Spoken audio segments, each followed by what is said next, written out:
International Telecommunications Union says collective efforts needed to solve digital divide problems.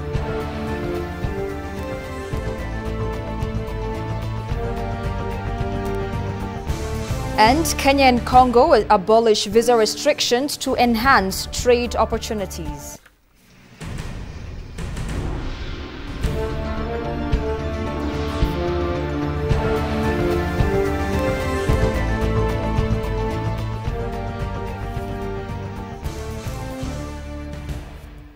Hello and thank you for joining us. You're watching Addis News Hour with the news. I'm Tabitha John. Stay with us. Ethiopia's State Minister for Foreign Affairs, Ambassador Misganu Arega, met with Deputy Minister of Economy and Chairman of Small and Medium Business Development Agency of Azerbaijan, Sahib Mamadov and Orkan Mamadov, respectively. They discussed mechanisms of promoting trade and investment parallel to forging closer business-to-business ties that will ultimately boost wider economic relations between Ethiopia and Azerbaijan. On the other hand, Minister of State for Foreign Affairs, Misganu Arega, on Sunday held a fruitful discussion with the chairman of the State Agency for Public Service and Social Innovations of Azerbaijan, Ulvi Ramiz Oglu Mehdiev. The primary focus of their discussion was to explore best practices and experiences in public service delivery with the aim of emulating them in Ethiopia. Similarly, the State Minister paid a visit to the Alat Free Economic Zone, AFEZ, adjacent to Baku, and conferred with the chairman of the board of AFEZ Authority, Valeh Alaskarov.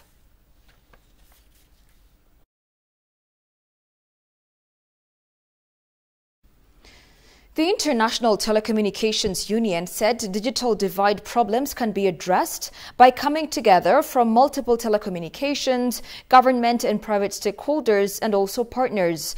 Talking to ETV, International Telecommunications Union Secretary General Bogdan Martin reiterated that ITU is excited to work collaboratively with Ethiopian government stakeholders in infrastructure development. Tegusta Nesa has this report. Paying an official working visit in Ethiopia's Malgadida, Somali regional state, UN's International Telecommunications Union Secretary General and UNHCR Deputy High Commissioner had launched a new transformational agenda to bring connectivity to refugees around the world for the first time. In Ethiopia, numerous refugee hosting areas face connectivity challenges, but evolving policy frameworks present new opportunities for infrastructure investment, capitalizing on the potentially larger customer base that these displaced communities can bring to operators. The national launch on the 30th of June 2023 by the Ethiopian Telecommunications Authority of the tender for a second new telecommunications license is another step closer to affordable connectivity for over 120 million Ethiopians, including displaced communities that are amongst the most marginalized. Approached by ETV International Telecommunications Union, ITU Secretary General Bogdan Martin reiterated that ITU is excited to have worked collaboratively with Ethiopian government as well as other stakeholders in infrastructure development. So we're working very closely with the Ministry of ICT and Innovation. We're working very closely with the Communications Authority, and we're excited about the plans in terms of the Universal Service Fund and how that fund can be used to tap into supporting infrastructure development and internet access in some of the most rural areas to connect the hardest to connect, which of course includes refugees and their host communities, so that's also a big priority. The Secretary General further noted that digital divide problems can be addressed by coming together in unison within stakeholders and also partners. There's a big digital divide, and I would say that there's room for all partners and all stakeholders to come together to help address this problem. Closing the digital divide is not something that one institution like the ITU can do alone. We need to work with government stakeholders, with the ICT regulators, with the private sector, with other UN partners like UNHCR, civil society, and academia. I think we all need to come together to close the digital gap, to bring the infrastructure to the places that are not currently connected. She further added that both ITU and UNHCR had a roundtable on digital inclusion and connectivity for refugees and host communities in Ethiopia. Today we convened a roundtable with different agencies from the Ethiopian government, different financial institutions, the World Bank, the IFC, the African Development Bank, different private sector partners, RRS as well, to talk about what can we do together to contribute here in Ethiopia. And we've announced this transformative pledge, which of course focuses on refugees here in Ethiopia, but refugees and forcibly displaced persons around the world. The Secretary General also calls on all stakeholders to join ITU in the important commitment of connecting the unconnected. We need to look at the digital solutions that we're going to bring forward, and we need to look at the facilities that need to be connected to digital. So that's schools, hospitals, and many other institutions that are not currently connected. And so we're calling on all stakeholders to join us in this important commitment that we'll take forward to the Global Refugee Forum, and we'll also take forward to the ITU's own Partner to Connect pledging platform. The Ethiopian Red Cross Society has warmly welcomed the solicitation of the government to be part of the Disaster Risk Management Council. Senior officials of Ethiopian Red Cross Society and the International Federation of Red Cross and Red Crescent Societies Governing Board Oversight Group met Shifarao Teklemariam, Commissioner of Ethiopian Disaster Risk Management Commission. In an open discussion, common interest and enthusiasm to further deepen cooperation between Ethiopian Red Cross Society and movement partners were highlighted. Secretary General of Ethiopian Red Cross Society, Getachew Taha, for his part, expressed his keenness to work being part of the new initiative, Disaster Risk Management Council. He added that the society would bring its robust potential for its success. On the occasion, issues in the sphere of scaling up multi-sectoral cooperation through aligned operational plans, tools, and mechanisms were discussed.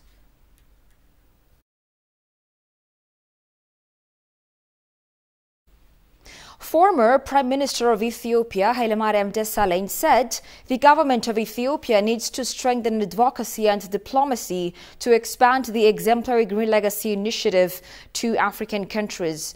As part of its Green Legacy Initiative, Ethiopia has been planting billions of tree seedlings and sharing some of these to neighboring countries in an effort to combat the borderless impact of climate change together.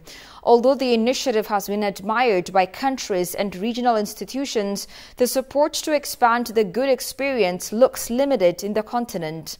According to him, Ethiopia is the first country in Africa that crafted climate-resilient green growth, which includes forestry and watershed activities.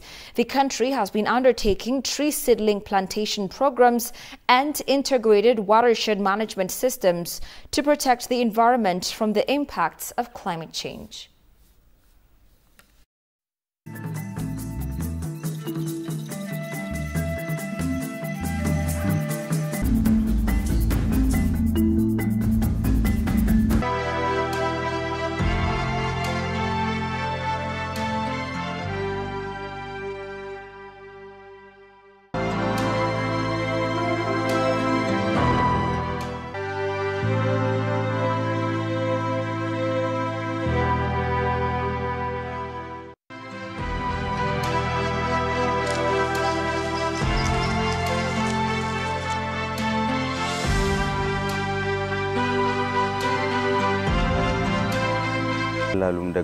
Geneva, Switzerland. Ambassador Extraordinary and Plenipotentiary and Permanent Representative of Ethiopia to the UN office at Geneva, Tsagab Kababo, in his intervention, highlighted Ethiopia's experience on the field. The ambassador stated that in 2020, the government of Ethiopia established the first ever Artificial Intelligence Institute, mandated to provide research-based artificial intelligence services, mainly focused on 5 major areas such as AI robotics, big data, natural language processing NLP, machine learning, and computer vision. He further elaborated that the government primarily used AI for the improvement of the country's health and agricultural sectors, revenue and tax collections, as well as customer chabut for service providing organizations such as the airlines.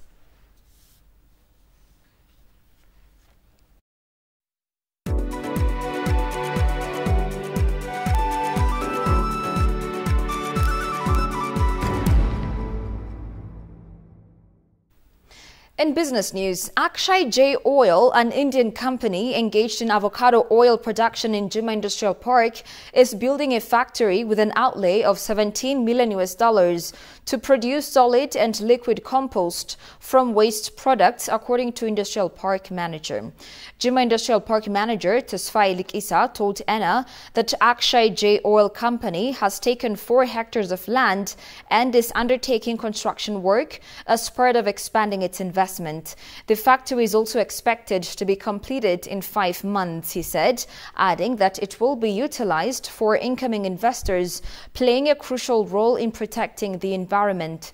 The park has 9 sheds and 2 of them are occupied by investors, he said, calling on other investors to come and invest in the industrial park, especially to process coffee, honey, wood products, packaging, among others. Currently, more than 1,000 job opportunities are created for citizens in the park, and when fully operational, it will create 10,000 jobs.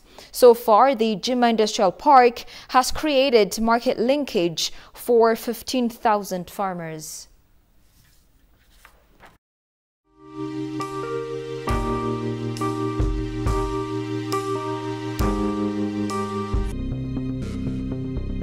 ጤና ይስጥልን ተመልካቾቻችን፣ ይህ የምልክት ቋንቋ ፕሮግራም ነው።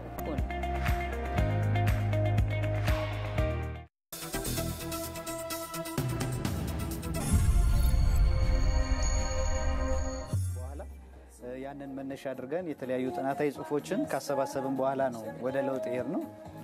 ከዛ ነጥርሲትም አሉ።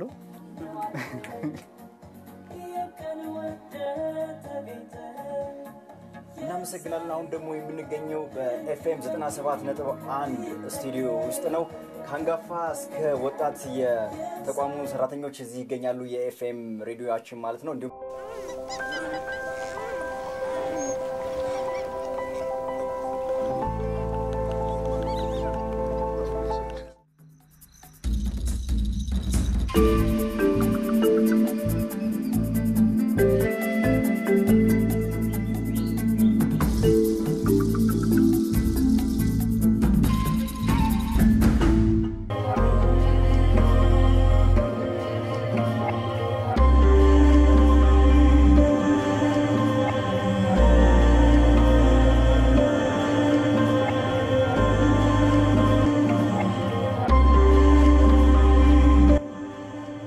So for those of you who feel they need something to give strength to their relationship and love, this has also gotten to the Fish River Canyon. As you can see, we have a couple of love locks here on the chains that take you down the hiking path.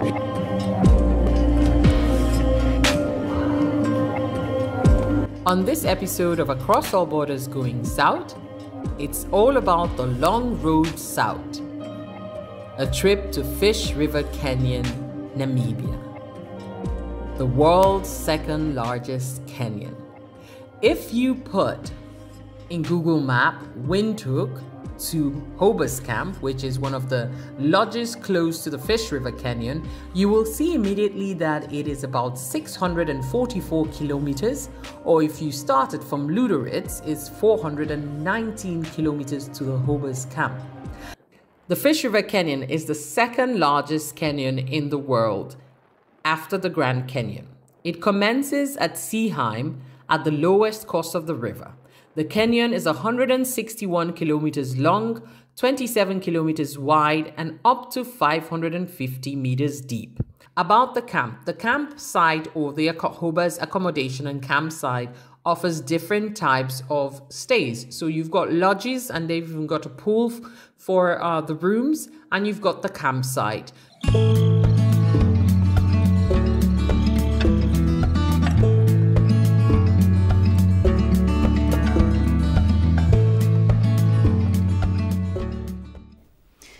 Finally, Kenyan President William Ruto has announced the agreement between Kenya and Congo to abolish visa restrictions to enhance trade opportunities. Speaking when he held bilateral talks with Congo President Denis Sassou Nguesso, Kenya is committed in partnering with Congo in the transport, tourism and education sectors and expand to their economic interests. Johannes Fentahun has more from Africa News. The Kenyan head of state William Ruto on a state visit to Congo-Brazzaville has announced the removal of visa restriction to ease movement of people between his country and Congo. Received on arrival by his counterpart Denis Sassou Nguesso, President Ruto addressed a message to members of the parliament gathered in Congress. Ruto deplored the fact that Africa is a victim of climate change despite emitting only 4% of greenhouse gases. The Kenyan leader also expressed the shock at the fact that the continent's low-income countries are spending 24% of their GDP on debt payments, which are strangling them. African countries are spending more on debt service than any other expenditure, including public services, including health, including education, including provision of water. We have reached the point where debt and well-being are mutually exclusive. And this is a matter of fundamental justice.